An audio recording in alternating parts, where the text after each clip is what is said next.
આવી પહોંચી મેઘસવારી એટલે તમે સમજી તો ગયા હશો કે આપણે આજે વિડીયો બનાવ્યો છે એનો કંઈક તો કારણ હશે. આવી પહોંચી મેઘસવારી માયાનગરી મુંબઈમાં આજે ચોમાસાનો જોરદાર આગમન થયો છે. એટલે કે નૈઋત્યનું ચોમાસું છે આજે મુંબઈના ભાગોમાં આજે પ્રવેશ કરી ચૂક્યું છે. આજે હવામાન વિભાગે પણ જાહેરાત કરી છે કે મુંબઈના દક્ષિણ ભાગો સુધી ચોમાસું પહોંચી ચૂક્યું છે. જો કે હવામાન વિભાગ અત્યારે ક્યાંક ને ક્યાંક પાછળ ચાલી રહ્યું એવું દાખી રહ્યું છે આપણે, પણ એમાં આપણું કાંઈ ન ચાલે.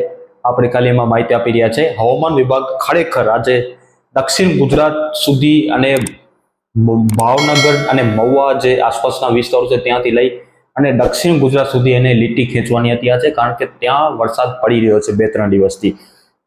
ત્યાં ધોધમાર વરસાદ પડી રહ્યો છે. ઘણા ભાગોની અંદર વાવણીલાયક વરસાદ પણ જોવા મળ્યો છે. ત્યાં ખરેખર ચોમાસું પહોંચી ચૂક્યું છે. આપણા એવા ગુજરાતના એક મોટા આગાહીકાર એવા પરેશભાઈ ગોસ્વામી જેવા આગાહીકારો એ પણ જણાવ્યું છે કે ખરેખર દક્ષિણ ગુજરાત સુધી ચોમાસાનો આગમન થયો છે. ખરેખર હું પરેશભાઈને સાથ આપી રહ્યો છું, સાથ અને સહકાર આપી રહ્યો છું. ખરેખર ચોમાસું ત્યાં પહોંચી ચૂક્યું છે, પણ હવામાન વિભાગ ક્યાંક ને ક્યાંક પાછળ ચાલી રહ્યું હોય તેવા અત્યારે સંકેતો જોવા મળી રહ્યા છે. આજે મુંબઈની સાથે સાથે દક્ષિણ ગુજરાત અને સૌરાષ્ટ્રના જે પૂર્વ ભાગો છે ત્યાં ખરેખર એને લાઈન ખેંચવાની હતી, કારણ કે ત્યાં સુધી આજે ચોમાસાના પવનો છે જોવા મળી રહ્યા છે. ત્યાં પણ ચોમાસાના પવનો છે, મોન્સૂનની હવા હોય છે તે ત્યાં પણ આજે પહોંચી રહી છે. મધ્યપ્રદેશના ભાગો અને ત્યાં પણ આજે મોન્સૂનની હવા છે એ પહોંચી રહી છે. તો ખરેખર એ વાતમાં પરેશભાઈ સાચા છે.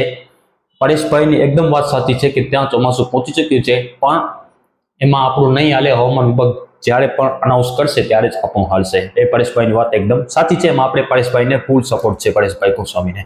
તો ત્યાં ચોમાસું પહોંચી ચૂક્યું છે, પણ હવે કોઈ વાત નહીં. હવામાન વિભાગ છે એ સરકારી સંસ્થા છે, કંઈક એના ક્રાઇટેરિયા બાકી હશે, એ પૂરા થશે એટલે 24-48 કલાક કે તેની બાદ ચોમાસું ક્યારે પણ દક્ષિણ ગુજરાતમાં પહોંચી જશે એવી હવામાન વિભાગ પાસે આપણે આશા રાખીએ છીએ. હવામાન વિભાગ છે ટૂંક સમયમાં દક્ષિણ ગુજરાતમાં પણ લાઈન ખેંચશે, પણ ત્યાં તમે એવો માની લો કે ત્યાં ચોમાસું પહોંચી ચૂક્યું છે. પરેશભાઈ એમાં એકદમ સાચા છે.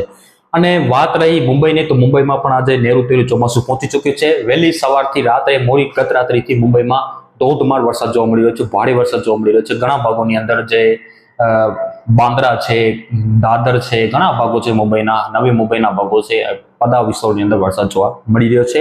એટલે કે 65 મિલીમીટર સુધી વરસાદ જોવા મળી રહ્યો છે. એટલે એવું સમજી લો કે હવે મુંબઈમાં, માયાનગરી મુંબઈમાં ચોમાસાનું આગમન થઈ ગયો છે અને હવે ત્યાં મોન્સૂનની આપણે કહી શકીએ કે વરસાદ છે જોવા મળી રહી છે અને ત્યાં ભારે વરસાદ જોવા મળી શકે છે. 23-24 તારીખ ત્યાં મુશળધાર વરસાદ જોવા મળે તેવી સંભાવના લાગી રહી છે.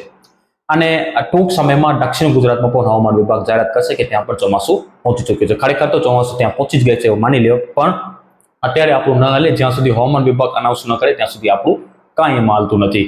તો હવામાન વિભાગ છે ટૂંક સમયમાં દક્ષિણ ગુજરાતમાં પણ જાહેરાત કરી શકે છે.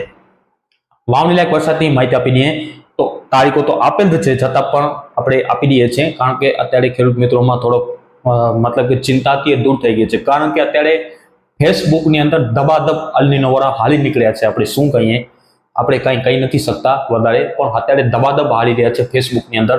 અલનીનો જેવી બીમારી બેસી ગઈ છે, અલનીનો આવી ગયો છે. 4-5 મહિના મતલબ કે વરસાદ ન પડશે, દુષ્કાળ પડશે ને આવી આગાહીઓમાં ફેસબુકમાં ઠોકમ ઠોક ચાલે છે. એ તો ઠીક છે કે યુટ્યુબમાં અત્યારે ઠોકમ ઠોક નથી ચાલતી, પણ હું ફેસબુકની અંદર અમુક એવા પેજ છે જે આપણે ધારીએ પણ નહીં એવા માણસ ત્યાં ઠોકમ ઠોક કરે છે. આપણે શું કહીએ ખેડૂત મિત્રોને, ખરેખર બીવડાવે છે. તો કોઈ ખેડૂત મિત્રોએ ડરવાની જરૂર નથી, બીવાની જરૂર નથી. તેની સામે આસપાસ વાવણી લાયક વરસાદ થઈ જશે. હવે સમય આવી ગયો છે. આપણે તારીખો આપેલી જ છે, છતાં આપણે તારીખો આપી દીધી, વળી પાછો તારીખો જણાવી દઈએ છીએ. આપણી જૂન મહિનાની આખી કાર્યક્રમ આપી દઈએ છીએ. વળી પાછો 1 થી 10 ની આગાહી હતી કે 1 થી 10 માં ગાજવીજ સાથે તોફાની વરસાદ જોવા મળી શકે છે, વાવાઝોડા સાથે વરસાદનો રાઉન્ડ આવી શકે છે. તો એ પ્રમાણે વરસાદ જોવા મળ્યો તો ક્યાં જોવા મળ્યો તો એ નોટ કરી લેજો. ઉત્તર ગુજરાત, મધ્ય ગુજરાતના ભાગોની અંદર, અમુક ભાગોની અંદર વરસાદ જોવા મળ્યો હતો. મહીસાગર આસપાસ ત્યાં 6 ઇંચ સુધીના આંકડા જોવા મળ્યા હતા. અને ત્યાર પછી આપણે આગાહી હતી કે 15 થી 20 જૂનમાં અમુક ભાગોમાં વાવણી લાયક વરસાદ પડશે. તો એ પ્રમાણે જ 15 થી 20 માં પણ અમુક ભાગોમાં જ વાવણી લાયક વરસાદ જોવા મળ્યો. પણ એ વાવણી લાયક વરસાદ થોડોક મતલબ બીજા વિસ્તારોમાં પણ જોવા મળ્યો. આપણી આગાહી હતી દક્ષિણ ગુજરાત અને દક્ષિણ સૌરાષ્ટ્ર માટે. તો ત્યાં પણ વરસાદ તો વાવણી લાયક વરસાદ જોવા મળ્યો. બાકી વિસ્તારોમાં પણ થોડોક ધારે કરતા થોડોક વધુ વિસ્તાર લઈ લીધો હતો. તો આપણે ત્યાં લિમિટ પ્રમાણે વરસાદની આગાહી કરી હતી. 15-20 માં અમુક ભાગોમાં વાવણી થશે, એ બીજી તારીખ. અને ત્રીજી આગાહી હતી 22 થી 25, જે અત્યારે સમયગાળો ચાલી રહ્યો છે. આજે 22 તારીખ છે. 22 થી 25 માં આપણો એવો અંદાજ હતો કે ઘણા વિસ્તારો લઈ લેશે, તો એ પ્રમાણે આશા રાખી રહ્યા છે કે 22 થી 25 પણ ઘણો વિસ્તાર લઈ લે અને બાકી વિસ્તારો છે તેમાં પણ વાવણી થઈ જાય ને એમાં વાવણી જો ન થશે તો પછી 27 તારીખથી જે રાઉન્ડ આવી રહ્યો છે એમાં તો ચોક્કસપણે વાવણી થઈ જશે. 27 થી 30 ની આપણે આગાહી હતી, તો એ પ્રમાણે અત્યારે આગાહીઓ મેચ જોવા મળી રહી છે. મોડલ પ્રમાણે માહિતી આપીએ, મારી આગાહીની તારીખો મેચ થઈ રહી છે. અત્યારે મોડલ પ્રમાણે માહિતી આપીએ તો 27-28 તારીખથી વરસાદના વિસ્તારોની અંદર વધારો જોવા મળી શકે છે. અને આપણી આગાહી હતી કે 4-5 જુલાઈ સુધી ઘણા વિડીયોમાં જો અત્યારે જે લાસ્ટ વિડીયો જે પણ છે 2-3 વિડીયો એમાં જોઈ લેજો, તો આપણે એમાં ઉલ્લેખ કરેલો છે કે 5 જુલાઈ સુધી કોઈ વિસ્તાર બાકી ન રહે. 30 તારીખ સુધી થઈ શકે, નકર 5 જુલાઈ સુધી કોઈ બાકી ન રહે. 5 જુલાઈ સુધી બધા ભાગોની અંદર વાવણી થઈ જશે. તો એ પ્રમાણે 5 જુલાઈ સુધી કોઈ ભાગ, હા, ઉત્તર ગુજરાત કે હોય કે પછી કચ્છના એકલ દોકલ વિસ્તારો એ તો બાકી રહી જાય, એમાં આપણે કાંઈ ન કરી શકીએ. તમે એક્ઝેક્ટ તમારા વિસ્તારની આપણે માહિતી ન આપી શકીએ. એક ગામમાં વરસાદની આપણે એમ ન કહી શકીએ. આ ધારો કે એક ખેતરમાં પાણી બહાર નીકળી ગયા અને બીજા ખેતરમાં વરસાદ ન પડે, તો આપણે પછી એવો કહીએ માણસ કે ત્યાં આપણે તમે આગાહી કરી હતી તો એક ખેતરમાં પાણી નીકળે ને એક ખેતરમાં કાંઈ નથી, તો એવા આપણે ન કહી શકીએ. એક ગામ માટે આપણે આગાહી ન આપી શકીએ મિત્રો. પણ 5 જુલાઈ સુધી 80 થી 90% વિસ્તારો ગુજરાતના છે જ્યાં વાવણી થઈ જશે. 90% વિસ્તારો સુધી વાવણી થઈ જશે. કોઈ વિસ્તાર બાકી ન રહે. તમને જો સ્ટાર મારવો હોય મેસેજમાં, જો સ્ટાર આપણે વોટ્સએપમાં આવે છે ને સ્ટાર પર મારી લેજો. 5 જુલાઈ સુધી કોઈ વિસ્તાર બાકી રહે તો. બાકી કુદરતી ફેરફાર થાય તો વાત અલગ છે, એમાં આપણે નથી કહેતા. મોડેલો કે કુદરતી ફેરફાર થઈ શકે છે, પણ આપણી તારીખમાં અત્યાર સુધી કોઈ ફેરફાર નથી. એટલે ખોટા વેમમાં નથી આવવાનું કે જેમ મોડેલ પડે એમ આપણી આગાહી પડે એવો આપણે નથી. આપણી તારીખ આપેલી છે, પછી ખોટી પડશે તો શીખવાનું મળશે. એમાં આપણે કાંઈ નથી, ખોટી પડશે તો આપણે શીખવાનું મળશે. એમાં કાંઈ બીવાનું જરૂર નથી. આપણે આપણી તારીખો આપેલી જ છે.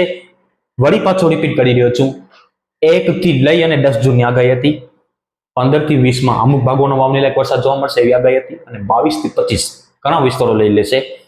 પછી 27 થી 30 જૂનની આગાહી હતી. આપણે પહેલા જે 2 થી 2.5 મહિના પહેલા જે વિડીયો મૂકેલો છે આખા જૂન મહિનાનો, એ પણ તમે જોઈ શકો છો. તો 5 જુલાઈ સુધી કોઈ વિસ્તાર બાકી ન રહે એવી આશા છે કે 5 જુલાઈ સુધી સાર્વત્રિક વરસાદનો રાઉન્ડ આવે એવી સંભાવના લાગી રહી છે. 27-28 જૂનથી લઈ અને 5 જુલાઈ સુધી એક ગુજરાત, સૌરાષ્ટ્ર, કચ્છમાં સાર્વત્રિક વરસાદનો રાઉન્ડ આવે એવી શક્યતા લાગી રહી છે. હવે આપણે કહીએ ને કે સમજદાર કો ઈશારા કાફી. તો હવે સમજી જજો કે આ તારીખોમાં કાંઈક ને કાંઈક નવા જૂની થવાની છે. આભાર.